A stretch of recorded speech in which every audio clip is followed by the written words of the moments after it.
Tanvi this side. सो आज हम लोग डिस्कस करेंगे क्लास 9th का chapter constitutional design, political science chapter constitutional design. इस चैप्टर में हम लोग बहुत कुछ डिस्कस करेंगे। So let's start. We had discussed about the last chapter. In a democracy, the rulers are not free what to do. They like. They are not free. जो चाहते हैं, जो बोलते हैं, वो सब चीजें नहीं कर सकते. So the rulers are not free. What to do? They like. There are some certain rules. The rules and the rules followed by citizens and the government both. So together, all such rules together are called constitution. In this chapter, some basic questions about the constitutional design of a democracy. कुछ इस तरीके के question आते हैं जो democracy में constitution को design करने के लिए कंसीडर होते हैं। First, why do we need a constitution? हमें कॉन्स्टिट्यूशन की जरूरत क्यों है? संविधान जिसे बोलेंगे हिंदी में। Second, how are the constitution drawn up? किस तरीके से बना? Who design them and in what way? किसने डिजाइन किया और क्या तरीके थे? Next, what are the values that shape the constitution in democratic states? क्या वैल्यूज थी डेमोक्रेटिक स्टेट्स के अंदर कॉन्स्टिट्यूशन की? और last, once a constitution is accepted, can we make changes later as required by the changing conditions?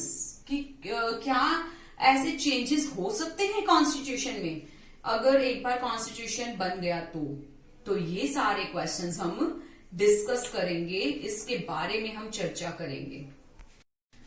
इस first topic हमारा cover होता है यहाँ democratic constitution in South Africa. तो इसमें पॉइंट्स देखिए। Nelson Mandela try for treason by the white south African government. जो Nelson Mandela जी थे उन्होंने विद्रोह किया व्हाइट साउथ अफ्रीकन गवर्नमेंट के खिलाफ। ट्रेजन का मतलब यहाँ पे होगा राजद्रोह, ठीक है। He and 7 other leaders were sentenced to life imprisonment in 1964 for daring to oppose the apartheid in his country. उन्होंने वो और 7 other leaders जो थे उन्हें जेल में जाना पड़ा था और अपनी कंट्री में जो रंग भेद का भेदभाव हो रहा था उसके खिलाफ जब वो लड़े थे तो वो जेल गए थे। ही स्पेंड, उन्होंने 28 साल तक जेल में उन्होंने 28 साल जेल में काटे और जो जेल थी, जो प्रिजन थी, वो रॉबिन आइलैंड पे थी। और नेक्स्ट पॉइंट है apartheid was the name of the system of racial discrimination unique to South Africa. जो अपार्टहाइड है, अपार्टहाइड का मतलब होता है रंग भेद की नीति। जो इसे रंग भेद की नीति बोलते हैं। रंग भेद की नीति को क्या बोलेंगे, इसको एक्सप्लेन करेंगे तो कि क्या होता है कि साउथ अफ्रीका के अंदर एक यूनिक, एक व्हाइट जो पीपल्स थे उन्हीं को प्रेफरेंस दी जाती थी। जो कलर्ड पीपल थे, जो ब्लैक लोग थे, उनको प्रेफरेंस नहीं दी जाती थी, उनके साथ भेदभाव किया जाता था। तो मैं आपको नेल्सन मंडेला जी के लिए मैं एक और बात बताना चाहती हूँ कि अगर हम इस टॉपिक को अभी अच्छे से कर लेते हैं तो जो 10th क्लास है वहां पर हमारा इंग्लिश के अंदर सेकंड चैप्टर आता है नेल्सन मंडेला का, तो वो चैप्टर हमें समझने में इजी रहेगा। Next point, the white Europeans imposed this system in South Africa. जो व्हाइट यूरोपियंस थे उन्होंने ये सिस्टम इम्पोज किया था साउथ अफ्रीका में। Next point, the system of apartheid divided the people. जो अपार्टहाइड सिस्टम जो अपार्टहाइड सिस्टम था, जो रंग भेद की नीति का सिस्टम था, ये था, इसने क्या किया था, डिवाइड कर दिया था पीपल को and the labelled on them, और उनके ऊपर एक लेबल लगा दिया था स्किन कलर्स को लेकर, like black people and white people. तो ये रंग भेद की नीति की वजह से ये डिफरेंट हो गए थे। Right. The native people of South Africa are black in colour. जो नेटिव पीपल थे, जो साउथ अफ्रीका के अदर लोग थे, वो ब्लैक थे। बिसाइड्स टू ग्रुप्स और groups there are people of mixed races who were called coloured and who migrated from India. और जो अदर लोग थे, ब्लैक कलर के लोग, वो और जो माइग्रेट हुए थे इंडिया से, उनको एक साइड कर दिया गया और जो व्हाइट लोग थे वो अलग थे। White rulers treated all non whites as inferior. उनको इस नजरिए से देखा जाता था जैसे पता नहीं उन्होंने कौन सा पाप कर दिया हो, ठीक है। तो उनको एक बुरी नजर से देखा जाता था, उनके साथ इंफीरियर कॉम्प्लेक्शन रखा जाता था and did not have voting right. उनको किसी भी तरीके का वोटिंग राइट नहीं था। मतलब उन्हें ना ट्रेन में सफर करने के लिए दिया जाता था या उनको अलग कर दिया जाता था। उनके लिए टॉयलेट्स अलग थे, स्कूल्स अलग थे, कॉलेजेस अलग थे, यूनिवर्सिटीज अलग थी। उनके लिए हॉस्पिटल्स, सब कुछ, इवन सिनेमा हॉल्स तक, पब्लिक पार्क तक सब कुछ अलग कर दिए गए थे। वर ऑल द सेपरेट, सब कुछ अलग कर दिए गए थे, व्हाइट्स के अलग और ब्लैक्स के अलग। दिस वॉज कॉल्ड, इसको सेग्रीगेशन बोलते हैं, इसे हम सेग्रीगेशन बोलेंगे। सेग्रीगेशन का मतलब ही यही होता है कि separating people of all the races, all the different races of all the races of group, ठीक है। तो अलग रंग भेद की नीति की वजह से अलग अलग कर देना, पृथककरण कर देना, इसको सेग्रीगेशन को हिंदी में पृथककरण बोलेंगे। So next point, the peoples could not visit the churches where the whites worshipped. जो भी कोई पूजा होती थी, जो भी पूजा स्थान थे, जो भी चर्चेस थे, वहां पर ब्लैक पीपल नहीं जा सकते थे। Blacks could not form associations. Blacks जो थे अपनी एसोसिएशन भी नहीं बना सकते थे। और protest against the terrible treatment, और जो उनके ऊपर बीत रही थी, जितना उनके साथ भेदभाव हो रहा था, उनके उस चीज के खिलाफ वो कोई भी प्रोटेस्ट नहीं कर सकते थे। ब्लैक लोगों के साथ जितना कुछ हो रहा था, वो अपने खिलाफ जो भी हो रहा था वो कुछ नहीं कर सकते थे, ना एसोसिएशन बना सकते थे और ना ही प्रोटेस्ट कर सकते थे। Since 1950 the blacks and coloured and Indians fought the against the apartheid system.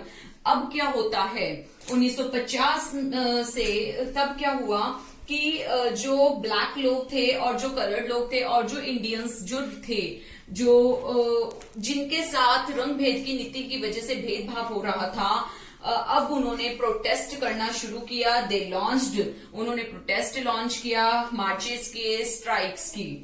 The African national Congress ANC was the umbrella organization that lead the struggle against the policy of segregation. This include many workers. इसमें union, बहुत सारे workers आए, union और communist party भी इसमें include हुई और उन्होंने प्रोटेस्ट करना शुरू किया। Many sensitive whites also joined the ANC to oppose apartheid and played a leading role in this struggle. बहुत सारे ऐसे व्हाइट लोग थे जो हमारे साथ मिल गए।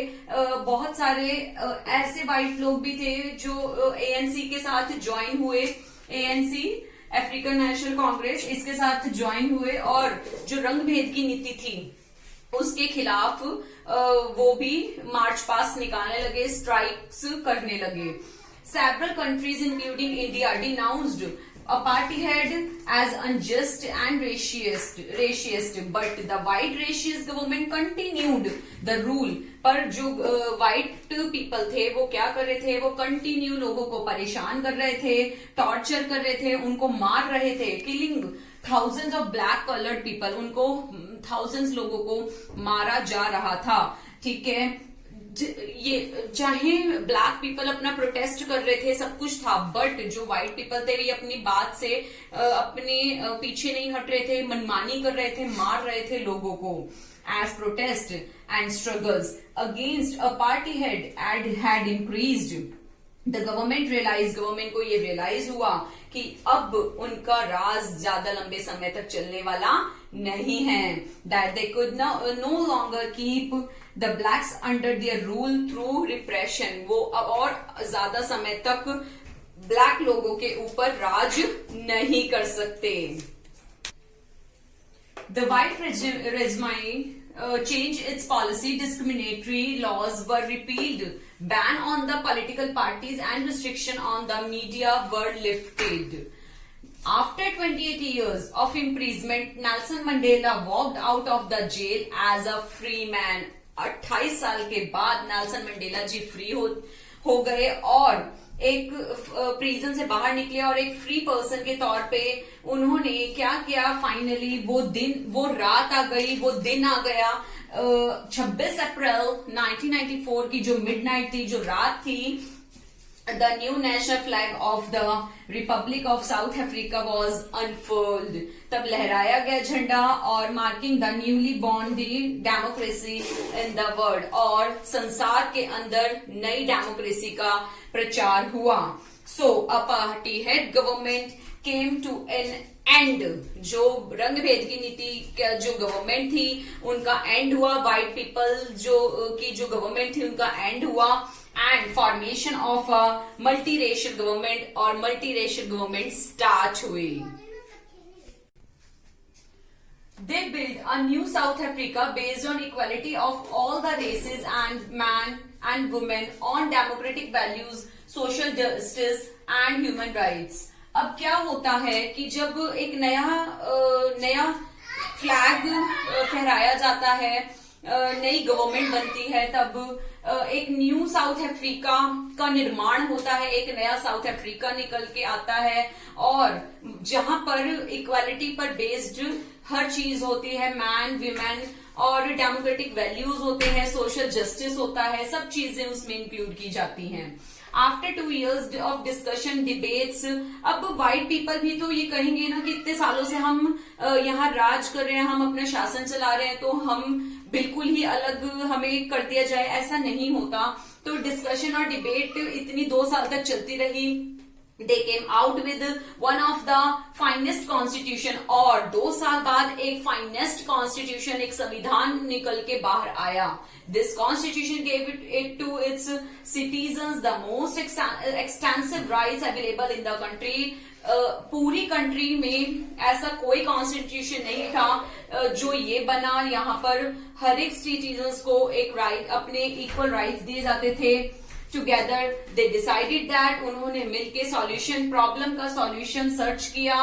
नोबडी शुड बी एक्सक्लूडेड, किसी को भी बाहर नहीं निकाला जाएगा। Nobody should be treated as demon, demon का मतलब होता है राक्षस, किसी को भी राक्षस की तरह ट्रीट नहीं किया जाएगा, चाहे व्हाइट पीपल हैं, चाहे ब्लैक पीपल हैं, चाहे इंडियंस हैं, किसी को राक्षस नहीं करा जाएगा, किसी को बाहर नहीं निकाला जाएगा। Everybody should become a part of solution, और इस सॉल्यूशन का हर कोई पार्ट बना।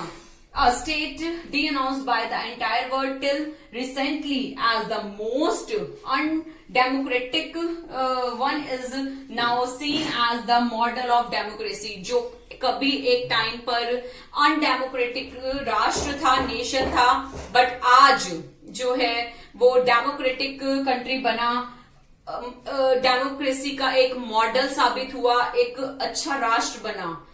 सो मेरे चैनल को लाइक करें, शेयर करें, सब्सक्राइब करें। आज के लिए व्यूअर्स इतना ही। Thank you.